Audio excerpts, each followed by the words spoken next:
Hello বন্ধুরা, সবাইকে good afternoon. এখন তো বুঝতেই পারছো দুপুরবেলা, আর এখন বাজে হচ্ছে প্রায় 2:20, প্রায় কি 2:20 বাজে। আর আমি বসে পড়েছি খেতে।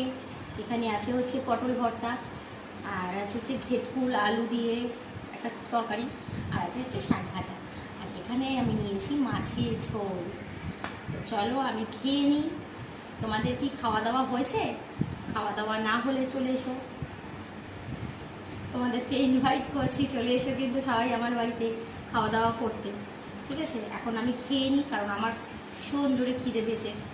সকাল থেকে এখনও পর্যন্ত আমি এখনও কিছু খাইনি, এই বসলাম সবাই ভাত খেতে। তো যাই হোক, তোমরা কিন্তু তাড়াতাড়ি চলে এসো খেলে। চলো খেয়ে নিই। দিলেও তো তোমরা খেতে পারবে না, কারণ এটা তো ফোন থেকে, তাই না? তাই সামনাসামনি আমি খেয়ে নিই, আর তোমরা এখন বাড়িতে খাওয়া দাওয়া করো।